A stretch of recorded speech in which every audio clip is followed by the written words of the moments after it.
सभी का the academy के चैनल में स्वागत है। मैं हूं लक्ष्मी नारायण देवांगन और आज हम भारत में समाज कार्य शिक्षा के इतिहास पर हम चर्चा करने जा रहे हैं। तो हम भारत में जो समाज कार्य की शिक्षा थी उस पर हम आज चर्चा करेंगे। तो चर्चा में सबसे पहले हम देखेंगे कि भारत में समाज कार्य शिक्षा का स्वरूप क्या रहा है। ठीक है, हम कुछ इसमें थोड़ा हटके भी पॉइंट डिसाइड करेंगे, जिसमें हम ये डिसाइड करेंगे कि भारत में जो समाज कार्य की शिक्षा तो थी, आधुनिक काल में बहुत से विद्यालय महाविद्यालय निकल के आ रहे हैं जो समाज कार्य से संबंधित थे। लेकिन प्राचीन काल और मध्यकाल में जो शिक्षा का स्वरूप था, स्पेशल इनके लिए क्या शिक्षा दी जाती थी, अगर दी जाती थी शिक्षा समाज कार्य के लिए, तो वो किस लेवल की होती थी।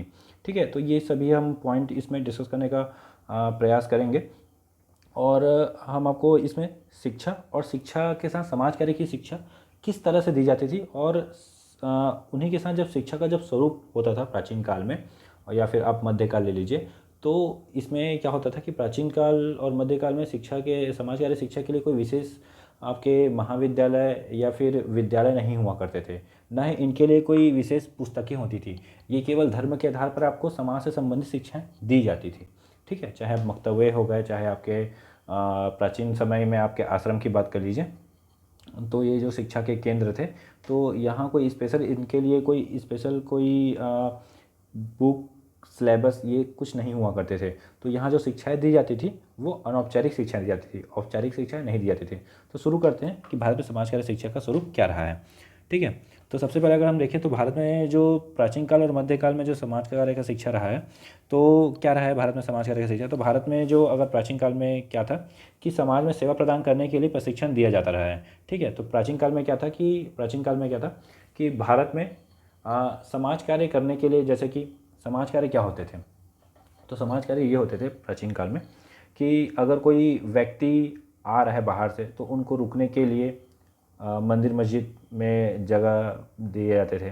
ठीक है, उनके लिए एक भवन का निर्माण कराया जाता था, जो वहाँ बाहर से अगर कोई मुसाफिर आ रहा है तो वहाँ वो रुके। ठीक है, अगर कोई जिनके पास घर नहीं है उनको एक भवन प्रदान किया जाता था रहने के लिए। इसके साथ साथ जो गरीब व्यक्ति थे उनको क्या किया जाता था, उनके लिए उनको खाना, ठीक है, खाने के साथ साथ कपड़े दान करना जो उस समय बहुत ज़्यादा पुण्य का काम माना जाता था। तो ये जो थे समाज कार्य में, इसी तरह से जब हम आश्रम जाते थे शिक्षा ग्रहण करने के लिए प्राचीन समय में, हम का मतलब यह है कि प्राचीन समय में जिन लोग आश्रम जाते थे उनसे मैं रिलेट कर रहा हूँ। ये मैं कभी भी आश्रम नहीं गया हूँ पढ़ने के लिए। तो जब भी कोई प्राचीन काल में जब भी कोई ऐसे आश्रम जाते थे तो उनको इस तरह से शिक्षाएं प्रदान की जाती थी। ठीक है, मंदिर के माध्यम से सेवाएं दी जाती थी, व्यक्तिगत के माध्यम से सेवाएं प्रदान की जाती थी, राजा महाराजा के माध्यम से सेवाएं प्रदान की जाती थी। तो ये प्राचीन काल में जो समाज कार्य में जो शिक्षाएं का जब हम आधार मानते हैं, तो इसी तरह से उनमें शिक्षाएं दी जाती थी कि सेवा कैसे करनी है समाज के क्षेत्र में। तो हम इस पर भी डिस्कस करेंगे, और इसके साथ साथ हम ये भी देखेंगे कि प्राचीन काल में शिक्षा कैसी थी, कैसे शिक्षाएं होती थी, क्या क्या विषय होते थे शिक्षा से संबंधित। तो ये सभी चीज़ों को हम देखेंगे ताकि ये आपके लिए इजी हो जाए और आप बहुत अच्छे से रिलेट करके पढ़ पाएँ। ठीक है, तो जैसे कि मैंने आपको यहाँ बता दिया कि भारत में अगर मैं बात करूँ प्रशिक्षण दिया जाता है, यहाँ तक कि मैंने आपको क्लियर कर दिया। उसके बाद जो नैतिक वातावरण और अनौपचारिक रूप से दिया जाता था। अनौपचारिक का मतलब क्या था, इसके लिए कोई विशेष पाठ्यक्रम नहीं था। ठीक है, इसके लिए कोई विशेष तौर पे आपके लिए कोई सिलेबस नहीं था। ठीक है, इसके लिए कोई विशेष आपके पास पुस्तकें नहीं थी। तो अनौपचारिक रूप से इसमें शिक्षाएं दी जाती थी। ठीक है, औपचारिक रूप से व्याख्यान एवं व्यवहारिक शिक्षा का प्रबंधन प्राचीन समय में ना था। तो औपचारिक रूप से और व्यवहारिक शिक्षा का प्रबंधन क्या था, नहीं था। ठीक है, अगर मैं हट के बात करूं प्राचीन समय में शिक्षा की, तो क्या होता है कि प्राचीन समय में जो शिक्षा का अगर मैं स्वरूप की बात करूं, तो यहाँ प्राचीन समय में जो शिक्षा थी वो दो तरह से दी जाती थी। तो सबसे पहले अगर आप देखें, औपचारिक शिक्षा और अनौपचारिक शिक्षा, ये शिक्षा के दो स्वरूप हुआ करते थे। लेकिन समाज कार्य के क्षेत्र में प्राचीन काल में कोई औपचारिक शिक्षा नहीं दी जाती थी। ये चीज़ें आपको भूलनी नहीं है। अगर मैं बात करूं शिक्षा की, तो वहाँ औपचारिक शिक्षा दी जाती थी। प्राचीन काल में शिक्षा की, जैसे कि मैंने बताया आपको कि दो तरह की शिक्षा होती थी, औपचारिक और अनौपचारिक। तो औपचारिक के अंतर्गत क्या क्या शिक्षा आती थी प्राचीन काल में, शिक्षा मंदिर, आश्रम, गुरुकुल के माध्यम से जो उच्च शिक्षा के जो केंद्र थे वो वहाँ औपचारिक शिक्षा दी जाती थी। अनौपचारिक के अंतर्गत बात करें तो परिवार हो गए, पुरोहित हो गए, पंडित हो गए, ठीक है, सन्यासी हो गए, त्यौहार प्रसंग हो गए, जितने भी संस्कार किए जाते थे बच्चों के, ठीक है, तो ये सभी अनौपचारिक शिक्षा के अंतर्गत आते थे। अब इसके साथ साथ जैसे जैसे समय परिवर्तन हुआ, ठीक है, समय परिवर्तन होने के साथ साथ क्या हुआ, व्यवस्थित शिक्षा का आधार आया। तो ये जो कॉन्सेप्ट निकल के आया व्यवस्थित शिक्षा का आधार, ये बौद्ध के समय निकल के आया। उसके बाद क्या हुआ, व्यवस्थित शिक्षा का आधार आ गया। अब अगर मैं थोड़ा सा पीछे जाऊँ, प्राचीन काल में ही, बौद्ध काल से थोड़ा सा पहले, तो गुरुकुल में, तो गुरुकुल में जो शिक्षा का जो स्वरूप था वो बिल्कुल आप इस फोटो पे देख सकते हैं, इस इंटरफेस पे आप देख सकते हैं कि एक जो गुरु है अपने शिष्यों को यहाँ पढ़ा रहा है, ठीक है, पेड़ के नीचे। और इसी तरह से आश्रम हुआ करते थे, इसी के आधार पर शिक्षा जो चलती थी, ठीक है, प्राचीन समय में जो शिक्षाएं चलती थी। तो क्या होता था कि ऐसे जो गुरुकुल होते थे वो कहाँ होते थे, तो लगभग आपने जब रामायण और महाभारत देखा होगा तो उसमें वन उपवन में लगातार, मतलब ज़्यादातर यहाँ वन में ही देखने को मिलते थे। तो इसी के साथ साथ वन में भी तो हुआ करते थे, साथ साथ उपवन में भी हुआ करते थे। उपवन मतलब थोड़ा सा वन के अंदर, और उसको उपवन की संज्ञा दी जाती है, ठीक है। उसके बाद अगर ग्राम की बात करें तो ग्राम में भी होते थे और नगरों में भी होते थे। जो अधिकांश आचार्य होते थे, जो आपके बड़े लेवल के जो आचार्य हुए उस समय, जैसे कि वाल्मीकि हो गए, कर्ण हो गए, ठीक है, तो आदि जो ऋषि होते थे ये जंगल में ही अपना निवास करना पसंद करते थे। बाद में कुछ ऐसे शिक्षा के केंद्र बने, जैसे कि मैं आपको मौर्य काल की बात करूं, ठीक है, अशोक के काल की बात करूं, तो तक्षशिला हो गए, पाटलिपुत्र हो गए, मिथिला हो गए, तंजौर हो गए, ये ऐसे शिक्षा के केंद्र निकल के आए जहाँ बच्चे वहाँ जाकर शिक्षा ग्रहण करते थे। उसके बाद फिर प्राचीन विश्वविद्यालय फिर निकल के आए, ठीक है, मतलब जैसे जैसे समय बीतते गया फिर महाविद्यालय के भी निर्माण होते गए, जिसमें कि आपके नालंदा हो गया, वल्लभी हो गया, विक्रमशिला हो गया। बाद में क्या हुआ कि आपका जो मंदिर था, मंदिर ही आपका बाद में एक समय ऐसा आया कि वो विद्यालय में परिवर्तित हो गए और इसको फिर बाद में मठ के रूप में परिवर्तित कर दिया गया। तो ये प्राचीन काल में शिक्षा का स्वरूप रहा है। अगर मैं बात करता हूँ प्राचीन काल में जो विषय क्या क्या थे, तो उसमें आपके जैसे कि आप देख सकते हैं शिक्षक के जो विषय, वैदिक साहित्य के अंतर्गत आप क्या देते थे, शिक्षा, दर्शन, न्याय, महाकाव्य, भाषा, विज्ञान, ठीक है, आपके व्याकरण आ जाते थे, ज्योतिष के जो कला ज्ञान होते थे, अनेक कलाएं होती थी ज्योतिष की, वो आ जाती थी, आपके व्यवहारिक विषय आ जाते थे। तो ये आपके जो शिक्षा के जो स्वरूप थे औपचारिक अनौपचारिक रूप से दिए जाते थे। लेकिन एक चीज़ आपको ये ध्यान रखना है कि प्राचीन काल में जो समाज कार्य की जो शिक्षाएं थी ये आपको भूलना नहीं है, क्योंकि आपके सिलेबस से संबंधित है।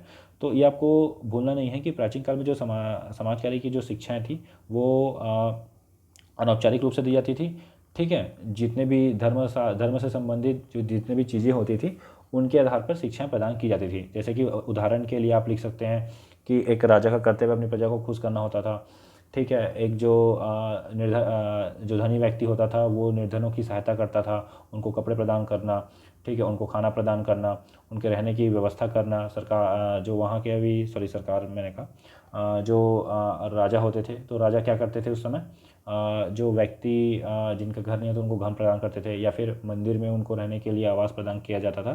तो इस तरह से प्राचीन काल में शिक्षा का जो स्वरूप था, शिक्षा दी जाती थी समाज कार्य के क्षेत्र में। तो इस तरह से समाज कार्य की शिक्षाएं आश्रमों में गुरु के द्वारा दी जाती थी। तो इस तरह से आप प्राचीन काल को आप दर्शा सकते हैं, ठीक है। कहीं अगर डाउट हो तो कमेंट के माध्यम से आप मुझे पूछ सकते हैं कि सर प्राचीन काल में शिक्षा का स्वरूप समझ में नहीं आ रहा है, तो इसके लिए मैं अलग से वीडियो और बना दूंगा। तीनों काल के लिए मैं अलग से वीडियो आपके लिए बना दूंगा। लेकिन ज़्यादातर इसमें से अगर क्वेश्चंस निकल के आ रहे हैं तो वो आपको आधुनिक काल से ही संबंधित होगा। ये आपको एक क्वेश्चन ऐसा पूछा जा सकता है, 2 से 3 तरह के क्वेश्चन पूछे जाएंगे, ठीक है। पहला तो आपको अगर पीजी लेवल के आप स्टूडेंट हैं तो उसमें आपको ये पूछा जाएगा कि भारत में समाज कार्य शिक्षा के इतिहास को समझाइए, ठीक है। तो आपको Tata institute of social science के बारे में बताना है, ठीक है, 2 नंबर के लिए, ठीक है। प्राचीन काल वाला तो आपको पोर्शन नहीं लेना है, उसमें केवल आपको आधुनिक काल से संबंधित चीज़ें बतानी है, ठीक है। समाज कार्य शिक्षा के इतिहास के बारे में बोलेगा तो उसके बाद अगर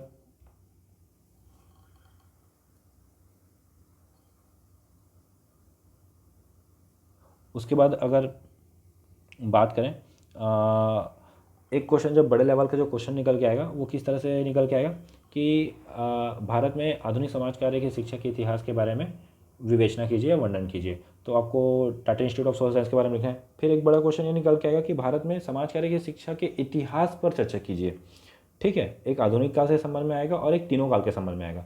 तो आपको जब आप लिखेंगे तो सबसे पहले आप क्या लिखेंगे कि प्राचीन काल में शिक्षा का स्वरूप क्या था, वो क्या था, अनौपचारिक रूप से शिक्षाएं प्रदान की जाती थी, जिसमें आप बताएंगे कि इसके लिए कोई विशेष पाठ्यक्रम नहीं होते थे, ये केवल धर्म के आधार पर शिक्षाएं प्रदान की जाती थी, जिसमें राजा, जैसा कि मैंने आपको एग्जांपल बताया, वो सभी आप लिखेंगे, ठीक है। जैसे कि मैंने आपको बहुत सारे शिक्षक के बताए, तो ये मैंने आपको बेस क्लियर करने के लिए बताया कि शिक्षा किस तरह से चलती थी। ठीक है, अगर मैं मध्यकाल की, अगर अब थोड़ा सा हम मध्यकाल देख लेते हैं। प्राचीन काल का तो मैंने बहुत कुछ क्लियर कर दिया। मध्यकाल की अगर हम, तो मध्यकाल में हम दिल्ली सल्तनत और मुगल काल देखते हैं। तो दिल्ली सल्तनत में क्या हुआ, शिक्षा का जो मुख्य आधार धर्म था, प्राचीन काल में भी धर्म था। ठीक है, तुर्क जब क्या हुआ कि तुर्क और अफगान लोग आए, आक्रमण किए, यहाँ तुर्क हो गए, आपके अरबी हो गए।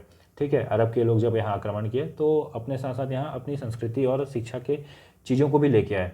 ठीक है, तो क्या हुआ कि शिक्षा में भी परिवर्तन हुआ। ठीक है, प्राचीन जो शिक्षा चल रही थी, प्राचीन लेवल पे जो शिक्षा चल रही थी, वो पूरा टोटल ही चेंज हो गया। उसमें आपके जो प्राथमिक शिक्षा का जो केंद्र थे वो मकतबा आ गया, उच्च शिक्षा के लिए मदरसे का निर्माण होना चालू हो गया। ठीक है, तो ऐसे ऐसे जो शिक्षा का परिवर्तन होता गया। दिल्ली सल्तनत की अगर मैं बात करूँ तो दिल्ली सल्तनत में जैसे कि आपका गुलाम वंश रहा है, ठीक है, खिलजी वंश रहा है, तुगलक वंश रहा है। तो ऐसे जो वंश चलते गए हैं तो इसमें शिक्षा का स्वरूप बदलते गया है। सभी जो शासक हुआ करते थे वो बहुत सारे शिक्षा में अलग अलग टाइप के सभी ने मकतबों का निर्माण किया। तो किसी ने व्यवसायिक शिक्षा पर ध्यान दिया, जैसे कि मैं आपको बताऊं कि प्राचीन समय में अगर मैं बात करूं दिल्ली सल्तनत में, तो दिल्ली सल्तनत में भी समाजकारी शिक्षा के लिए कोई विशेष विश्वविद्यालय नहीं हुआ करते थे, ना ही कोई पाठ्यक्रम हुआ करते थे। वहाँ भी अनौपचारिक रूप से शिक्षा प्रदान की जाती थी, लेकिन मदरसे और अभी भी मकतबों का काम तो हो रहा है वहाँ। ठीक है, तो वहाँ समाजकार्य की शिक्षाएं किस तरह से दी जाती थी, तो क्या होता था कि वहाँ जो, अगर समाजकार्य शिक्षा की बात करूँ तो वहाँ जो उनके सब्जेक्ट होते थे, ठीक है, कुरान हो गए और अन्य प्रकार के जो उसमें जो उनके जो ग्रंथ हो गए, तो उनके आधार पर जो समाज से जुड़ी हुई चीज़ें थी उनको बताए जाते थे। तो बिल्कुल आप प्राचीन काल और मध्यकाल के बारे में अगर आप लिख सकते हैं कि प्राचीन काल में और मध्यकाल में शिक्षा का जो स्वरूप था, अनौपचारिक रूप से शिक्षा दी जाती थी। औपचारिक रूप से यहाँ व्याख्यान एवं व्यावहारिक शिक्षा का कोई प्रबंध प्राचीन समय में और मध्य समय में नहीं था। अगर मैं मध्यकाल में अगर मैं थोड़ी सी शिक्षा की बात करूँ, समाज कार्य शिक्षा की नहीं, अगर थोड़ी सी शिक्षा में अगर हम थोड़ा सा देख लें तो हमको बहुत कुछ क्लियर हो जाएंगे। ठीक है, तो हम देखते हैं कि दिल्ली सल्तनत के काल में क्या क्या चीज़ें निकल के आई। तो दिल्ली सल्तनत में सबसे पहला चीज़ अगर हम देखें तो धर्म के आधार पर शिक्षा दी जाती थी। ठीक है, फिर उसके बाद फिर क्या हुआ कि वहाँ जैसे जैसे तुर्क और अफगान आते गए, वहाँ नए नए पद्धति से प्राथमिक शिक्षा चालू हुई, जिसमें आपके मकतबे और उच्च शिक्षा के लिए मदरसे आते गए। व्यक्तिगत रूप से वहाँ भी शिक्षा संस्थाएं खोल सकते थे। जो प्राचीन समय में क्या होता था कि प्राचीन समय में जो हमारे ऋषि मुनि होते थे, आचार्य होते थे, वही केवल शिक्षा की संस्थाएं खोल सकते थे, आश्रम खोल सकते थे। लेकिन अगर मैं बात करूँ मध्यकाल में, तो मध्यकाल में बहुत से चेंजेस हैं। मध्यकाल में सबसे बड़ा चेंजेस तो ये आ गया कि वहाँ व्यक्तिगत शिक्षा संस्थाएं खोल सकते थे, व्यक्ति अपना खुद शिक्षा का संस्था खोल के चला सकता था। उसके बाद फिर राज्य भी अपने शिक्षा संस्थाएं खोलते थे। ठीक है, तो ये शिक्षा में बहुत सारे परिवर्तन आते गए। उसके बाद जो वहाँ के जो शासक रहे हैं, जैसे कि मैं बात करूँ इल्तुतमिश, अलाउद्दीन खिलजी और फिरोज शाह तुगलक, तो इल्तुतमिश और अलाउद्दीन की अगर मैं बात करूँ तो इनके काल में मदरसाओं को बहुत ज़्यादा लेवल पे स्थापना होते गया। ठीक है, फिरोज शाह तुगलक और मैं मोहम्मद बिन तुगलक की बात करूँ तो मोहम्मद बिन तुगलक ने तो बहुत सारे कारखाने स्थापित किए, और वो कारखाने के बाद में फिरोज शाह तुगलक ने क्या किया, व्यवसायिक शिक्षा का केंद्र खोल दिया। उन्होंने फिर व्यावसायिक शिक्षा के आधार पर उन्होंने प्रशिक्षण देना शुरू कर दिया। अब अगर वहाँ के जो शिक्षा के जो प्रमुख केंद्र कौन कौन से थे, तो वहाँ के जो सूफी संत हुआ करते थे, खानकाह हुआ करते थे, ये प्रमुख शिक्षा के केंद्र हुआ करते थे। ठीक है, तो ये शिक्षा का जो आधार रहा है वो दिल्ली सल्तनत तक के रहा है। अगर मैं बात करूँ मुगल काल में, तो मुगल काल में भी बहुत सारे मदरसाओं का निर्माण हुआ, उसी तरह जिस तरह दिल्ली के सल्तनत में हुआ। उसके बाद बाबर आए, बाबर ने सार्वजनिक शिक्षा संस्थाएं खोली। ठीक है, उन्होंने भी जो शिक्षा संस्था खोली होगी उसमें भी उन्होंने समाज से संबंधित बहुत सारी चीज़ें बताई होंगी। ठीक है, संस्कृति के बारे में बताया होगा, प्रशासन के बारे में बताया होगा। उसके बाद आपके हुमायूं आए, हुमायूं ने फिर लाइब्रेरी का निर्माण करवाया, पुस्तकालय का निर्माण करवाया। ठीक है, उसके बाद आपके अकबर आए। ठीक है, अकबर ने क्या किया कि बहुत ज़्यादा ही उन्होंने इफेक्ट डाला शिक्षा पर। उन्होंने क्या किया कि पाठ्यक्रम निर्धारित की, जैसे कि मैं आपको बता रहा हूँ औपचारिक शिक्षा के लिए, तो उन्होंने भी औपचारिक शिक्षा लेके आया। औपचारिक शिक्षा के बाद क्या किया उन्होंने, संस्कृत पढ़ने वालों के लिए वह आदेश जारी किया, जिसमें उनके पाठ्यक्रम जो थे व्याकरण होंगे, न्याय होंगे, वेदांत होंगे, पतंजलि होंगे, आदि पुस्तकों का अध्ययन करेंगे। ठीक है, तो इस तरह से शिक्षा का स्वरूप रहा है। ये केवल शिक्षाओं का स्वरूप रहा है, समाज कार्य शिक्षा का स्वरूप नहीं रहा है। ये केवल शिक्षाएं चली जाती थी। ठीक है, प्राचीन और मध्यकाल में। मध्यकाल का मैंने आपको स्पष्ट कर दिया है। अब चलिए देखते हैं कि प्राचीन काल और मध्यकाल के बाद हमारे जो आधुनिक काल थे उसमें क्या क्या परिवर्तन हुए। उसके पहले हम देख लेते हैं कि शिक्षा के जो प्रकार थे वो शिक्षा कौन कौन से प्रकार होते हैं। तो पहले आपके हो गए औपचारिक शिक्षा, दूसरा अनौपचारिक शिक्षा और तीसरा निरौपचारिक शिक्षा। औपचारिक शिक्षा के अंतर्गत जैसे कि मैंने आपको बताया कि विद्यालय और महाविद्यालय में जो हमको शिक्षा दी जाती है, जो पूर्ण रूप से सिलेबस और शिक्षा विधि के द्वारा ये सिलेबस का से पाठ्यक्रम से होता है, जिसमें पाठ्यक्रम के बारे में सभी जानकारी होती है कि ये सिलेबस के अकॉर्डिंग हमको पढ़ना है और यहाँ शिक्षण विधि का प्रयोग किया जाता है। तो ये औपचारिक शिक्षा के अंतर्गत आ जाते हैं। ठीक है। अनौपचारिक शिक्षा के अंतर्गत जैसे कि हमको इसमें क्या होता है कि ना ही इसमें पाठ्यक्रम होता है, ना ही इसमें शिक्षण होता है। ये केवल हमको बस एक नॉलेज के तौर पे प्राप्त हो जाता है। जैसे कि कुछ बच्चे होते हैं घर में, तो उनको हम बोलते हैं कि बेटा आप खेलो मत, आप गिरोगे तो आपको चोट लग जाएगी, तो इससे आपका नुकसान होगा। ठीक है। तो बच्चा क्या करता है कि वो धीरे से फिर दूसरी चीज़ों की तरफ जाएगा, वो आग की तरफ जाएगा। आग, फिर हम बताएंगे कि बेटा आग से अगर आप खेलोगे तो आपका हाथ जल जाएगा। तो वास्तविक में वो अपना हाथ जला डालता है, तब उसको समझ में आता है कि हाँ, ये भैया जो बोल रहे थे वो सही बोल रहे थे। तो ये जब हम चीज़ें जब उनको बताते हैं तो ये हम उनको नॉलेज दे रहे हैं, तो इनको अनौपचारिक शिक्षा दे रही है। अब कुछ बच्चे होते हैं जो हम जैसे कि बहुत सारे जो लोग होते हैं वो पिक्चर के माध्यम से कुछ सीखते हैं, नाटक के माध्यम से कुछ सीखते हैं, तो ये अनौपचारिक शिक्षा के अंतर्गत आ जाती है। निरौपचारिक शिक्षा के अंतर्गत लगातार जो शिक्षा चलती रहती है। ठीक है। इसमें भी विशेष रूप से कोई पाठ्यक्रम नहीं होते। ठीक है। ये लचीली होती है, कभी भी पढ़ सकते हैं, कभी भी बंद कर सकते हैं इसको। जैसे कि कुछ डॉक्टर्स होते हैं जो लगातार रोज़ पढ़ते हैं अपने सक्सेस होने के बाद भी। कुछ वकील होते हैं जो डेली पढ़ते हैं। ठीक है। जैसे कि कुछ बच्चे होते हैं वो रोज़ रात को स्टडी करते हैं, कुछ को कहानियाँ पढ़ना पसंद होता है। तो ये निरौपचारिक शिक्षाएं के अंतर्गत आ जाती हैं। तो ये शिक्षा के जो प्रकार थे, औपचारिक शिक्षा, अनौपचारिक शिक्षा और निरौपचारिक शिक्षा, तो ये शिक्षा के 3 स्वरूप हैं। उसके बाद हम देखते हैं कि स्वतंत्रता के पश्चात आधुनिक युग में समाजकार्य शिक्षा का क्या स्वरूप है। तो जैसे ही अंग्रेज जा रहे थे छोड़ के, तो वहाँ एक अधिनियम लागू हुआ, भारत स्वतंत्रता अधिनियम 1947। ठीक है। तो उसमें क्या हुआ, जब देश आज़ाद हुआ तो भारत के संविधान के द्वारा इसको एक कल्याणकारी राज्य घोषित किया गया। ठीक है। तो यहाँ बहुत सारे सामाजिक कार्यकर्ता निकल के आए। अब सामाजिक कार्यकर्ता निकल के आए तो उनको क्या करना था, उनको प्रशिक्षण देना था। तो प्रशिक्षण देने के लिए क्या हुआ, मुंबई में स्थित सोशल सर्विस लिंक द्वारा यहाँ औपचारिक रूप से उनको पाठ्यक्रम आरंभ किया गया। तो उनको उसी के आधार पर उनको प्रशिक्षण दिया गया। उसके बाद क्या हुआ कि 1936 में Tata institute of social science निकल के आया। तो Tata institute of social science निकल के आने के पीछे कारण क्या था। ठीक है। तो कारण ये था कि जो ज्ञान और निपुणताओं के लिए उनको तैयार करना। तो ज्ञान और निपुणताएं, उसमें पूरा प्रशिक्षण, उसमें कूट कूट के प्रशिक्षण देना, ताकि वो एक अच्छे लेवल पे काम कर सके सोसाइटी पे। तो सोसाइटी में निर्माण करने के लिए फिर क्या किया, टाटा ट्रस्ट आया। टाटा ट्रस्ट निकल के आया, टाटा ट्रस्ट से निकल के आया आपका Tata institute of social science. ये आपका Tata institute of social science निकल के आया। ठीक है। उसके बाद ये टाटा ट्रस्ट का भूमिका कैसे हुआ कि टाटा ट्रस्ट के जो ट्रस्टी थे, तो एक ट्रस्ट नहीं थे, बहुत सारे ट्रस्टियों बोल सकते हैं उनको। तो ऐसे ट्रस्टी जो थे, तो अमेरिका मराठा मिशन के दौरान उनके जो बहुत सारे उसमें से क्या थे, सलाहकार थे। तो उसमें से एक और सब इसमें महत्वपूर्ण जो सलाहकार थे वो कौन थे, वो थे आपके डॉक्टर गिलफर्ड मैसर्ड की सलाह से क्या हुआ, ये एक अमेरिकन थे और अमेरिका में जो समाज कार्य की शिक्षा जब चल रही थी, तो उसने क्या किया, अमेरिका के जो समाज कार्य शिक्षा के आधार पर उन्होंने Tata institute of social science की स्थापना की, सर दोराबजी टाटा इंस्टीट्यूट के साथ मिलकर।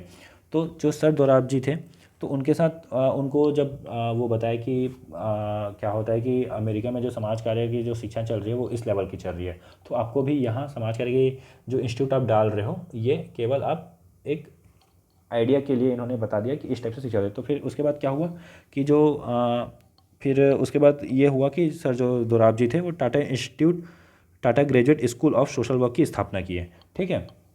तो उन्होंने फिर इसकी विश्वविद्यालय की स्थापना की। बाद में इसका नाम जो था, इसका नाम Tata institute of social science हो गया। ठीक है। तो ये चीज़ें थी कि टाटा ट्रस्ट आया। टाटा ट्रस्ट ने अपने जो सलाहकार थे गिलफोर्ड मैसर्ड, उसकी सलाह से क्या किया, Tata institute of social science की स्थापना की, जिसका पहले नाम क्या था, Tata graduate school of social work नाम था। बाद में इसका नाम Tata institute of social science हुआ। फिर 1947 के बाद क्या हुआ, 1947 के बाद दिल्ली विश्वविद्यालय निकल के आया और ऐसे बहुत सारे विश्वविद्यालय निकल के आए। उसके पहले हम देख लेते हैं कि टाटा ट्रस्ट क्या क्या कार्य करते हैं, टाटा ट्रस्ट के क्या कार्य होते हैं, इसको हम एक बार देख लेते हैं। तो टाटा ट्रस्ट के बारे में अगर मैं बात करूँ, तो टाटा ट्रस्ट की स्थापना 1892 में हुई थी। जमशेदजी टाटा इसके संस्थापक रहे जमशेदजी टाटा का आप यहाँ फ़ोटो देख सकते हैं, जमशेदजी टाटा। और इसके साथ साथ यहाँ का जो कार्य होता है, टाटा ट्रस्ट के जो कार्य होते हैं बहुत बड़े लेवल पे का कार्य होते हैं इनके। अगर जैसे कि यूएन के गोल होते हैं, जो इनके जो गोल होते हैं जो 2030 तक के पूरा करने का लक्ष्य रखा गया है, उसी तरह से इन्होंने भी अपना कुछ इसी तरह से अपने कार्य के कुछ लक्ष्य बनाए हैं, जिसमें कि आपके स्वास्थ्य देखभाल है, पोषण है, शिक्षा है, स्वच्छता है, रोजी रोटी है।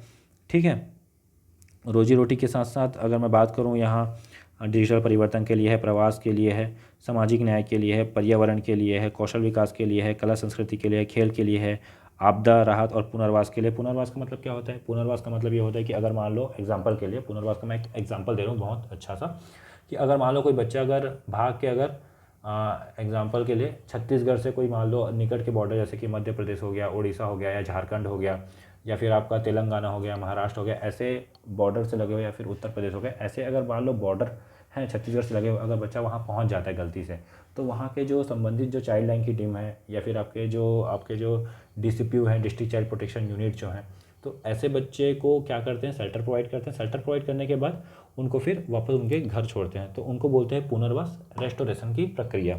तो ऐसे प्रक्रिया के लिए क्या होता है, पुनर्वास का काम भी कौन करते हैं? टाटा ट्रस्ट के द्वारा किया जाता है।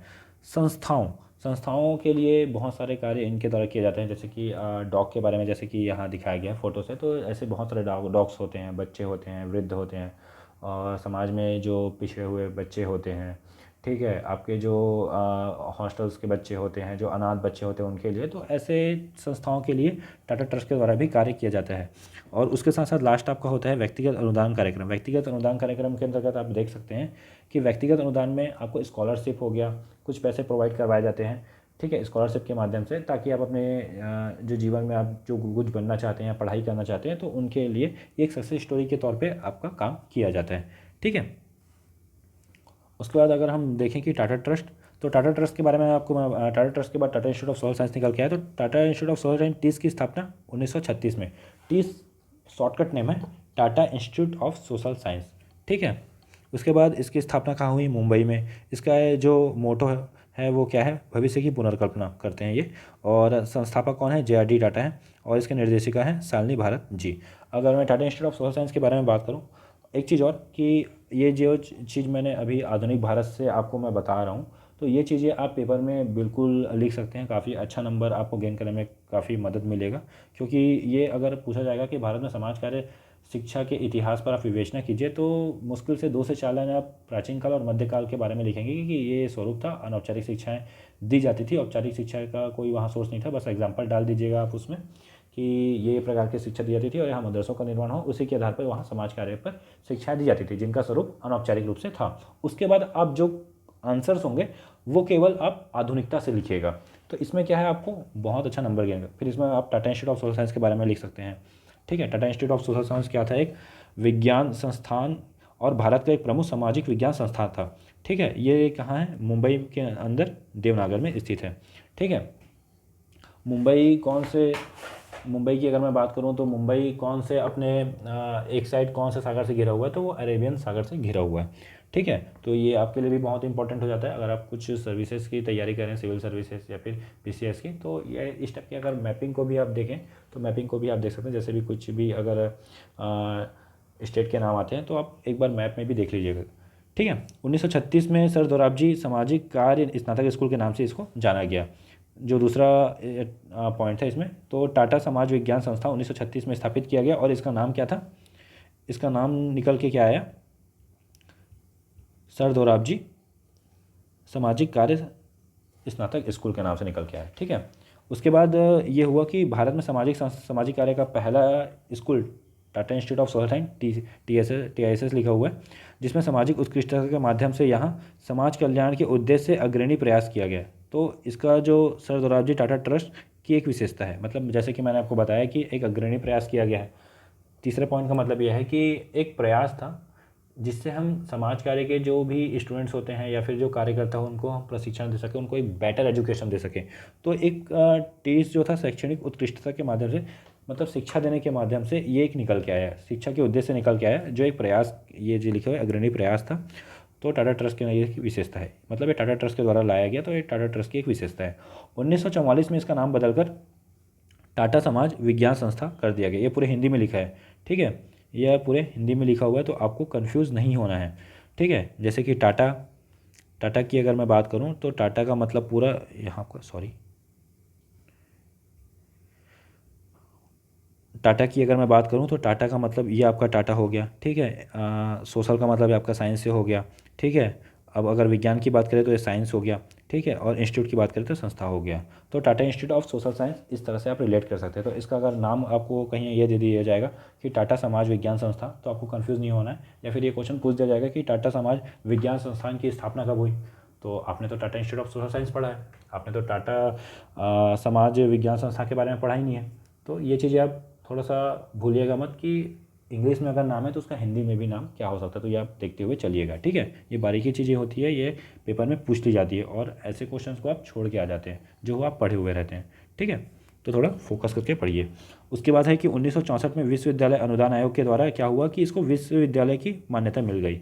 अब विश्वविद्यालय की मान्यता मिल गई, ठीक है, पहले तो ये विश्वविद्यालय था, तो अब ये ऑथराइज हो गया विश्वविद्यालय के लिए। अब इसकी 4 शाखाएँ निकल के आई, जिसमें से मुंबई था, हैदराबाद था, ठीक है, हैदराबाद के बाद तुलजापुर हो गया, गुवाहाटी हो गया, ठीक है।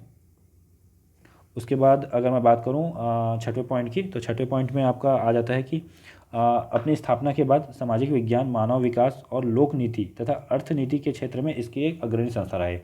तो ये मोस्टली 3 से 4 क्षेत्र हो गए, जैसे कि मानव विज्ञान हो गए, ठीक है, आपके लोक नीति हो गए, अर्थनीति के क्षेत्र में ये एक अग्रणी संस्था है। तो इन क्षेत्रों के अगर मैं बात करूँ तो ये स्पेशलाइज इस क्षेत्रों में रहा है।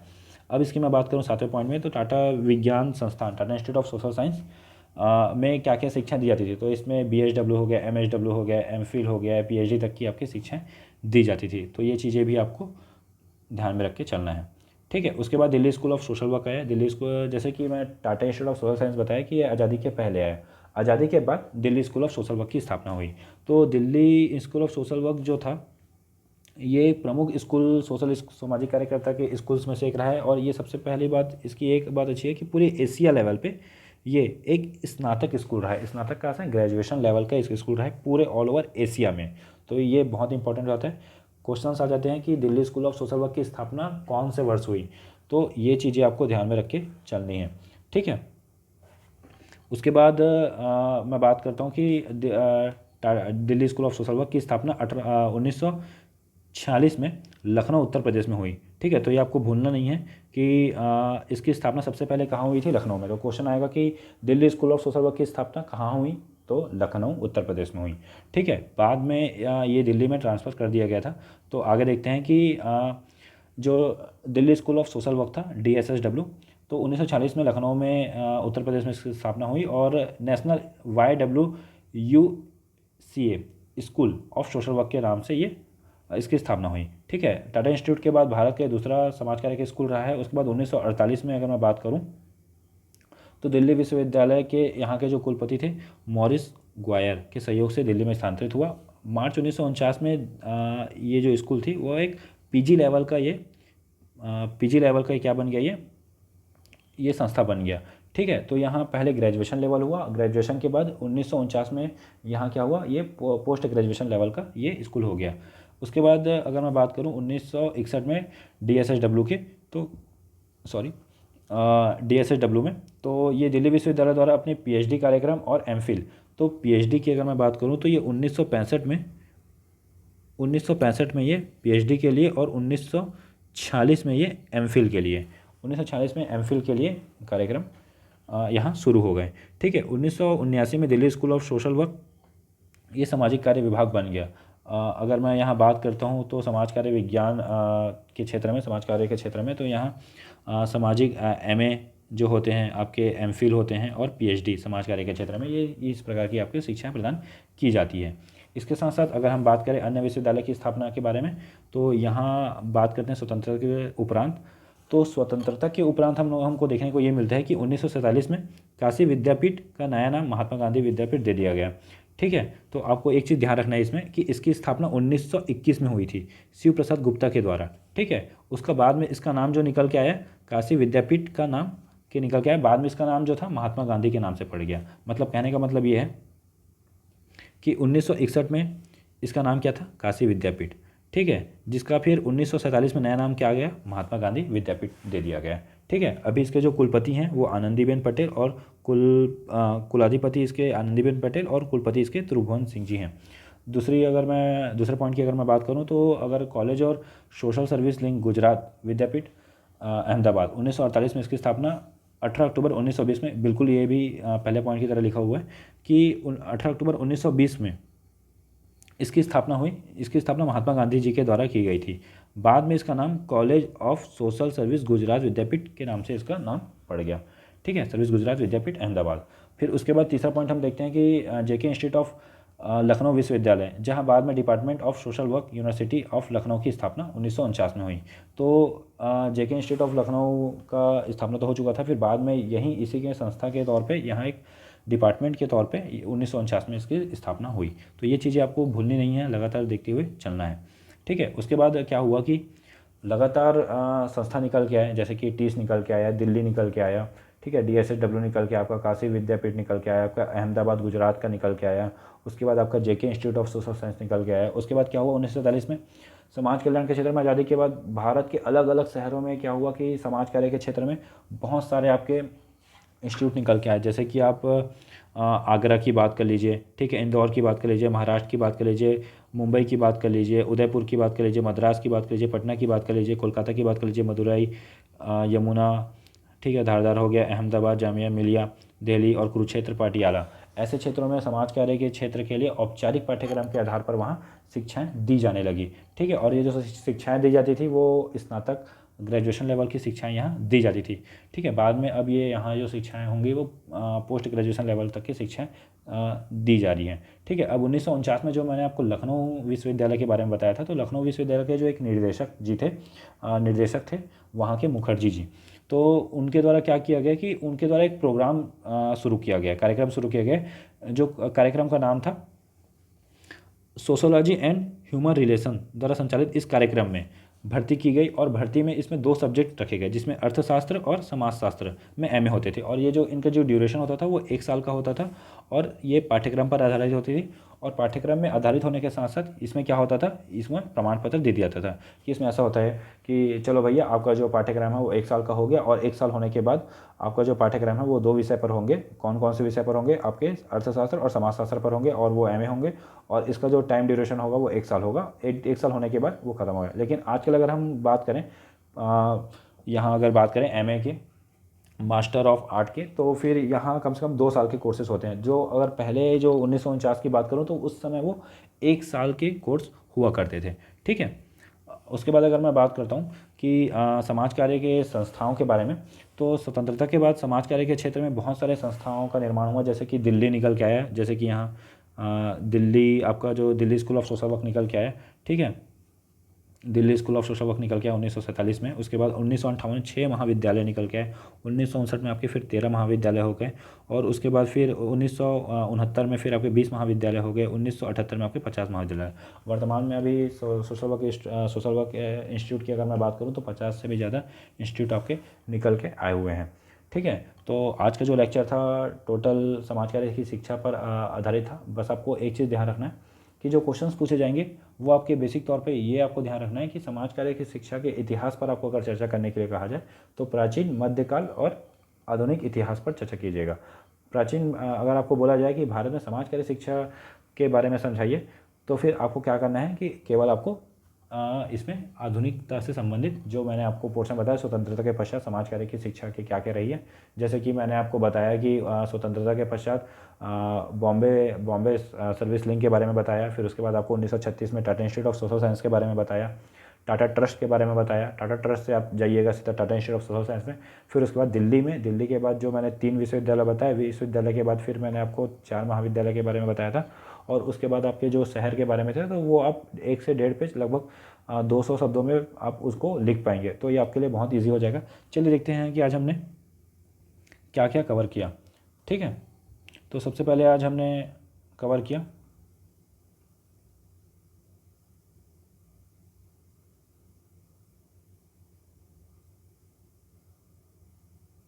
तो सबसे पहले आज हमने कवर किया भारत में समाज कार्य शिक्षा की शुरुआत का इतिहास के बारे में हमने देखा, जिसमें हमने देखा कि भारत में समाज कार्य और मध्यकाल में शिक्षा का स्वरूप क्या रहा है। ठीक है। हाँ, एक चीज़ और, अगर आपके 2 नंबर की क्वेश्चन है कि भारत में प्राचीन काल में समाज कार्य की शिक्षा के बारे में समझाइए, तो 2 नंबर के लिए सबसे अच्छा चीज़ ये है कि आप 2 नंबर के लिए ये लाइन आप लिख सकते हैं 2 नंबर के लिए।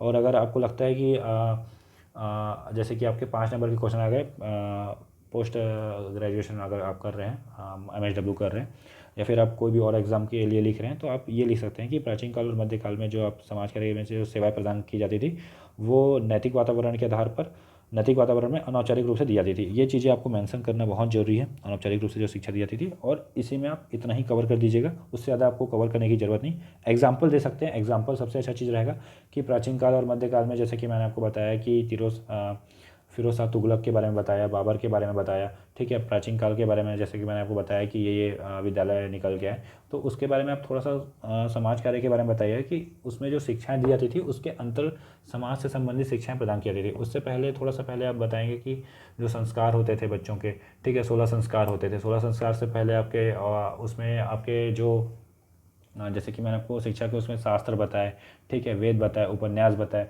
और आपको जो कला बताया, ज्योतिषी बताए, तो ये सबको आपको नहीं लिखना है। उसमें से आपके मोटे माटी जो आपके उपन्यास हो गए, वेद हो गए, जो आपके धर्म से संबंधित हो गए, तो उनको आपको लेके चलना है। बस उसमें से आपको थोड़ा शॉर्ट करने होंगे, उसके बाद आपको लेके चलना होगा। ठीक है। उसके बाद हमने देखा कि शिक्षा के कौन कौन से प्रकार हैं। इसमें मैं ये क्लियर करना चाहूँगा कि ये स्लाइड इसलिए डाला गया है क्योंकि औपचारिक और अनौपचारिक में बहुत से बच्चे कन्फ्यूज़ रहते हैं। तो इसमें क्या होता है कि कुछ को पता होता है कि औपचारिक शिक्षा क्या होती है, और कुछ को पता होता है कि अनौपचारिक शिक्षाएं क्या होती हैं। लेकिन कुछ केसेस में ऐसा होता है कि किसी को पता ही नहीं रहता कि औपचारिक और अनौपचारिक क्या होता है। तो इसके लिए ये स्लाइड डाला गया है कि जैसे कि मैं कुछ केसेस में आपको बोल देता कि औपचारिक शिक्षा दी जाती थी, ठीक है, लेकिन कईयों को पता नहीं चलता कि औपचारिक शिक्षाएं होती क्या है। तो इसके लिए ये चीज़ों को समझाने के लिए औपचारिक और अनौपचारिक के लिए ये बहुत ज़्यादा ज़रूरी था। उसके बाद हमने देखा कि स्वतंत्रता के पश्चात आधुनिक समाज कार्य में क्या कैसे कैसे परिवर्तन हुए, और उसके बाद Tata institute of social science निकल के आया। उसके बाद टाटा ट्रस्ट के बारे में हमने देखा, टाटा ट्रस्ट के कार्यों के बारे में हमने यहाँ जाना, और फिर Tata institute of social science के बारे में हमने जाना। उसके बाद Delhi school of social work के बारे में जाना, अन्य विश्वविद्यालय के बारे में जाना। फिर उसके बाद जो जो शहर में यहाँ निर्माण होते गए समाज कार्य के क्षेत्र में, समाज कार्य से संबंधित संस्थाएं, उनके बारे में हमने जाना। उसके बाद हमने जाना कि कैसे कैसे जो संस्थाओं का निर्माण हुआ, कौन कौन से समय कितने कितने महाविद्यालय निकल के आए समाज कार्य से संबंधित क्षेत्र में। और आज का वीडियो इतना ही। और अगर आपको वीडियो अच्छी लगी हो तो लाइक करें, सब्सक्राइब करें और शेयर करें। और इसके साथ साथ अगर आपको लगता है कि कुछ वीडियो और आपको चाहिए, तो आप मुझे बता सकते हैं, कमेंट कर सकते हैं। अगर आपको कुछ डाउट्स हो तो कमेंट के माध्यम से पूछ सकते हैं। इसके बाद मैं आपको समाज कार्य से संबंधित समाज कार्य क्या है, समाज कार्य से परिभाषा, व्यवसायिक समाज कार्य, इस सभी के बारे में आपको मैं वीडियो प्रोवाइड करूँगा। और इसके जो नोट्स होंगे जो आपको एग्ज़ाम के लिए काफ़ी यूज़फुल होंगे, वो मैं आपको प्रोवाइड करूँगा। मिलते हैं अगले वीडियो पे, तब तक के लिए जय हिंद, जय भारत।